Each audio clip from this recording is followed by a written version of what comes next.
दोस्तों, दुनिया में अपने मन मुताबिक परिणाम प्राप्त करने के लिए कर्म के सिद्धांत को सर्वोच्च मान्यता प्राप्त है।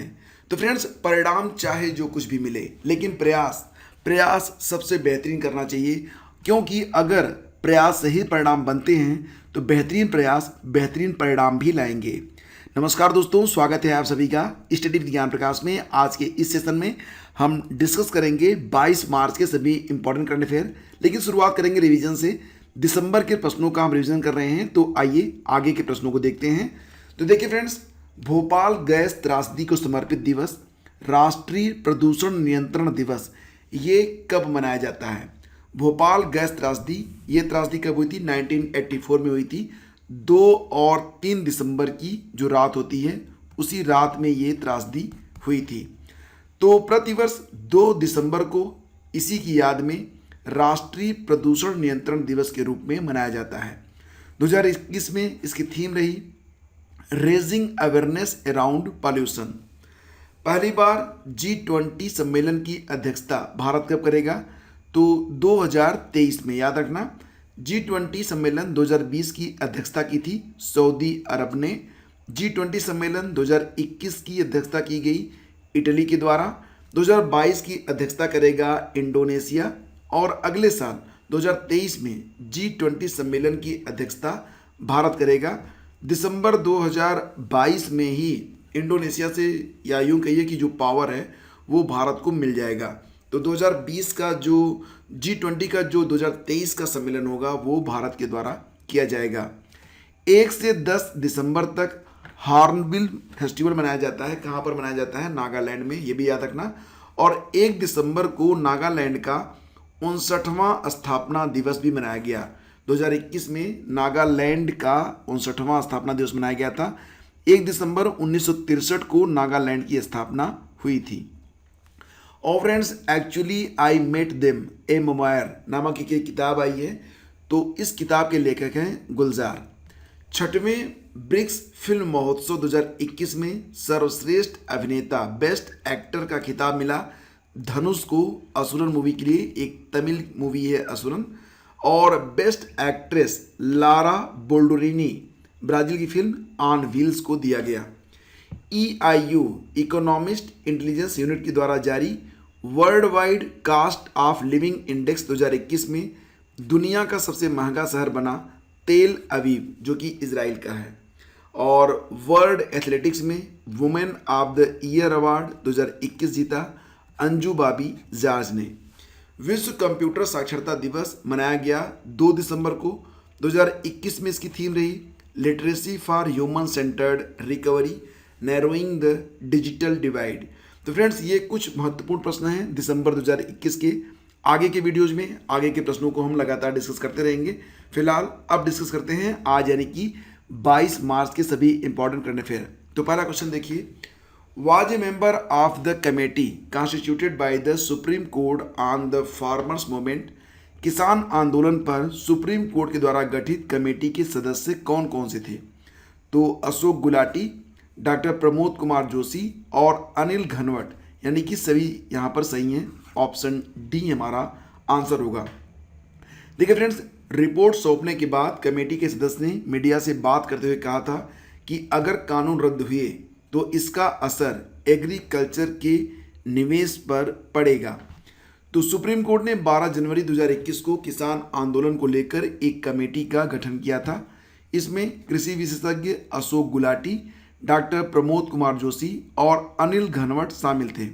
एक्चुअली सुप्रीम कोर्ट ने 4 सदस्यीय टीम बनाई थी, लेकिन किसान नेता भूपेंद्र सिंह मान ने इससे खुद को अलग कर लिया था। और इस रिपोर्ट में कानूनों को रद्द न करने की सिफारिश की गई थी। रिपोर्ट के मुताबिक किसानों, मुख्य रूप से पंजाब और उत्तर भारत के किसानों को वामपंथी नेताओं ने गुमराह किया। अनिल घनवट के मुताबिक जिन किसानों ने कृषि कानूनों को लागू नहीं होने दिया, उन्होंने किसानों की आय को बढ़ने से रोक दिया। तो फ्रेंड्स, अभी हाल ही में जो सुप्रीम कोर्ट के द्वारा कमेटी गठित की गई थी, उसकी रिपोर्ट सामने आई है, जिसमें यह कहा गया कि नरेंद्र मोदी की अध्यक्षता में जो किसान संबंधी कानून बनाए गए थे, तो वो किसान संबंधी जो कानून थे वो किसानों के हित में थे और इसे लागू करना चाहिए था, इसे वापस नहीं लेना चाहिए था। अगला क्वेश्चन होगा, who has become the chief minister of Manipur recently. हाल ही में कौन मणिपुर के मुख्यमंत्री बने हैं?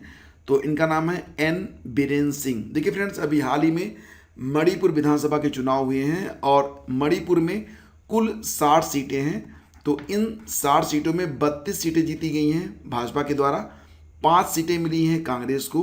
कांग्रेस को 23 सीटों का नुकसान हुआ 2017 की अपेक्षा और अन्य रहे 23 पर। तो अब फिलहाल मणिपुर में एन बीरेन सिंह बनेंगे मुख्यमंत्री।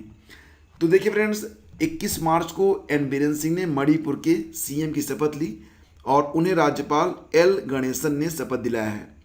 बीरेन सिंह दूसरी बार मणिपुर के मुख्यमंत्री बने हैं और ये रहा मणिपुर। आप देख सकते हैं कि इसकी एक अंतर्राष्ट्रीय सीमा है जो कि म्यांमार यानी कि बर्मा को टच करती है। इसके अलावा मिजोरम, नागालैंड, असम आदि प्रदेशों को यह टच करता है। लोकेशन ये रही। आगे बढ़ते हैं। When was world down syndrome day 2022 celebrated, यानी कि वर्ल्ड डाउन सिंड्रोम दिवस 2022 में कब मनाया गया? तो ये मनाया गया फ्रेंड्स 21 मार्च को, यानी कि विकल्प बी हमारा यहाँ पर करेक्ट है। हर साल 21 मार्च के दिन वर्ल्ड डाउन सिंड्रोम डे के रूप में मनाया जाता है। डाउन सिंड्रोम एक गंभीर जेनेटिक रोग है और ज़्यादातर बचपन में ही व्यक्ति इससे प्रभावित हो जाता है। इस रोग को ट्राइसोमी 21 भी कहा जाता है, जो कि इसका मेडिकल नेम है। और डाउन सिंड्रोम से ग्रस्त बच्चे की बौद्धिक क्षमता अन्य स्वस्थ बच्चों की अपेक्षा काफ़ी कम होती है। उसे अपने जीवन से सामान्य कार्य करने में भी काफ़ी दिक्कत आती है। वर्ल्ड डाउन सिंड्रोम डे को पहली बार यूनाइटेड नेशन के द्वारा 2006 में मनाया गया था। देखिए फ्रेंड्स, डाउन सिंड्रोम बेहद गंभीर रोग है और इसे इलाज की मदद से पूरी तरह से ठीक नहीं किया जा सकता है। हालांकि इसका यदि सही समय पर पता लग जाए तो स्थिति को गंभीर होने से रोका जा सकता है, बचाया जा सकता है। साथ ही काफ़ी हद तक मरीज को महसूस हो रही जटिलताओं को थोड़ा सा कम किया जा सकता है। What is the name of the cyclone that formed over the Bay of Bengal in March 2022? मार्च 2022 में बंगाल की खाड़ी के ऊपर बनने वाले तूफान का नाम क्या है? तो इसका नाम है आसनी। ऑप्शन ए यहाँ पर करेक्ट है। तो फ्रेंड्स, बंगाल की खाड़ी के ऊपर बने साइक्लोन आसनी से अंडमान निकोबार में भारी बारिश का अलर्ट जारी किया गया है। IMD मतलब इंडिया मेट्रोलॉजिकल डिपार्टमेंट, जिसकी स्थापना हुई थी 1875 में, मुख्यालय नई दिल्ली में है। तो IMD के अनुसार यह चक्रवात अंडमान निकोबार द्वीप समूह की ओर बढ़ेगा और फिर बांग्लादेश, साथ ही साथ उत्तरी म्यांमार के तटों तक भी पहुंचेगा। तो यहाँ पर आपको याद रखना है कि मार्च 2022 में बंगाल की खाड़ी के ऊपर जो तूफान बना उसका नाम आसनी है। तो ये काफ़ी इंपॉर्टेंट रहेगा। अगला क्वेश्चन है, Navroz is the new year of which community. Navroz किस समुदाय का नया वर्ष है? तो पारसी। ऑप्शन ए यहाँ पर करेक्ट है। तो देखिए फ्रेंड्स, वर्ष 2022 में इसकी शुरुआत 21 मार्च से हो रही है। नवरोज दो पारसी शब्दों नौ और रोज से मिलकर बना है। नौ मतलब नया, रोज मतलब दिन, मतलब नया दिन। तो पारसी समुदाय की मान्यताओं के अनुसार नवरोज फारस के राजा जमशेद की याद में मनाया जाता है। करीब 3000 साल पहले पारसी समुदाय के योद्धा जमशेद ने पारसी कैलेंडर की स्थापना की थी। पारसी लोग इसे सहनसाई कैलेंडर भी कहते हैं। नवरोज बसंत ऋतु के दिन मनाया जाता है जब दिन और रात बराबर होते हैं। ऐसा कहते हैं कि जमशेद ने दुनिया को एक विनाश से बचाया था जो सर्दी के रूप में इंसानों की जान लेने आई थी। Which Padma award was posthumously awarded to CDS general Bipin Rawat on 21 मार्च 2022। 21 मार्च 2022 को CDS जनरल बिपिन रावत को मरणोपरांत किस पद्म पुरस्कार से सम्मानित किया गया? तो पद्म विभूषण से। ऑप्शन बी याद रखना, काफ़ी इंपॉर्टेंट क्वेश्चन है ये। तो देखिए फ्रेंड्स, अभी हाल ही में CDS जनरल बिपिन रावत को पद्म विभूषण से सम्मानित किया गया। राष्ट्रपति रामनाथ कोविंद ने जनरल बिपिन रावत की बेटी कृतिका और तारणी को उनका पुरस्कार दिया है। गणतंत्र दिवस की पूर्व संध्या पर पद्म पुरस्कारों का ऐलान किया गया था। पद्म पुरस्कार पाने वालों में कुल संख्या है 128 लोगों की। इसमें 4 लोगों को पद्म विभूषण, 17 को पद्म भूषण और 107 को पद्मश्री पुरस्कार प्रदान किया गया। तो 4 पद्म विभूषण विजेताओं के नाम इस प्रकार से हैं: CDS general Bipin Rawat, BJP नेता कल्याण सिंह, गीता प्रेस गोरखपुर के अध्यक्ष राधेश्याम खेमका और शास्त्रीय संगीत के लिए जानी मानी मशहूर हस्ती प्रभा अत्रे का नाम पद्म विभूषण विजेताओं में शामिल है 2022 के लिए। Which bank has recently announced to set up an innovation incubation and acceleration centre in Hyderabad. हाल ही में किस बैंक ने हैदराबाद में एक innovation incubation and acceleration centre को स्थापित करने की घोषणा की है? तो ये घोषणा की गई है स्टेट बैंक ऑफ इंडिया के द्वारा। विकल्प ए यहाँ पर करेक्ट है। स्टेट बैंक ऑफ इंडिया की स्थापना 1955 में हुई थी। मुंबई में इसका हेड ऑफिस है। वर्तमान में अध्यक्ष हैं दिनेश कुमार खारा।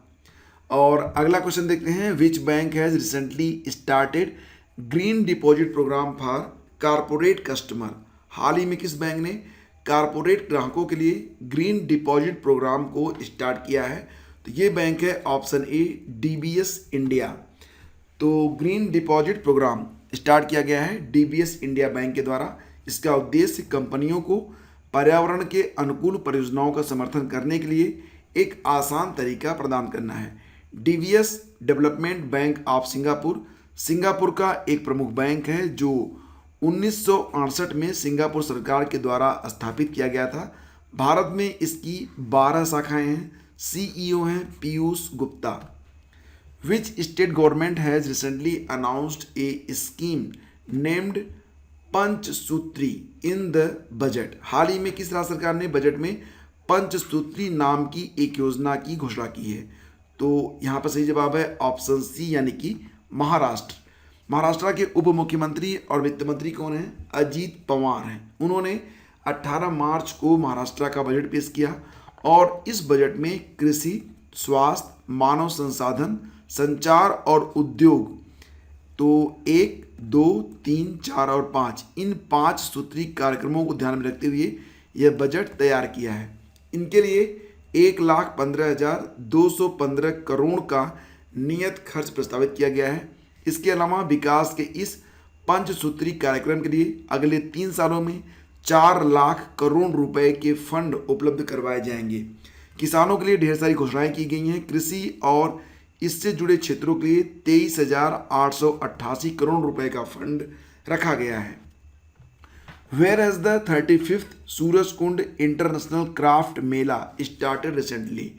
तो 35वां सूरजकुंड अंतर्राष्ट्रीय शिल्प मेला कहाँ पर शुरू हुआ है? फरीदाबाद में। ऑप्शन बी यहाँ पर करेक्ट है। सूरजकुंड इंटरनेशनल क्राफ्ट मेला ये फरीदाबाद में चल रहा है और इसकी शुरुआत हुई है 19 मार्च से, चलेगा ये 4 अप्रैल तक।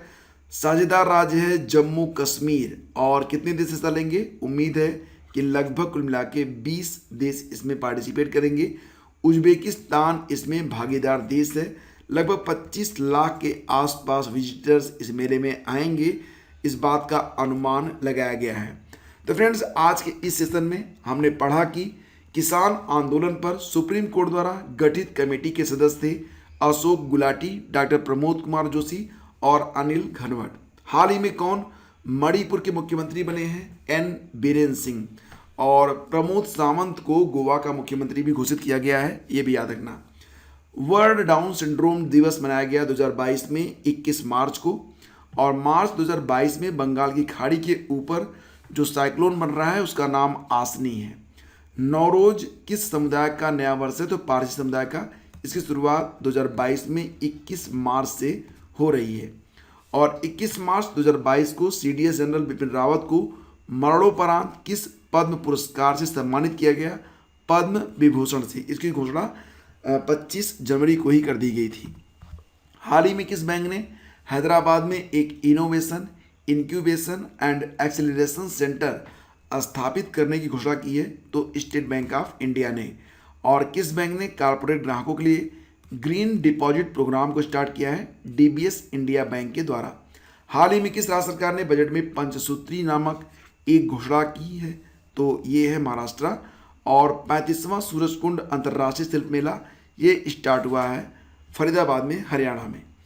तो फ्रेंड्स ये थे आज के प्रश्न। और कल मैंने आपसे ये पूछा था कि ओमिक्रॉन का नया वेरिएंट BA.2 और स्टिल्थ ओमिक्रॉन किस देश में हाल ही में पाया गया। इसका आंसर है ऑप्शन ए यानी कि चीन। आप सभी के जवाब बिल्कुल सही रहे। और अब आपके लिए आज का प्रश्न है कि हाल ही में फ्लिपकार्ट हेल्थ प्लस के CEO कौन बने हैं। तो ये हैं आपके ऑप्शन। और अगर ये सेशन आपको पसंद आया तो लाइक करके हमें ज़रूर बताइएगा। हम शीघ्र मिलेंगे आपसे एक नए सेशन में। तब तक के लिए हैव ए ग्रेट डे। जय हिंद।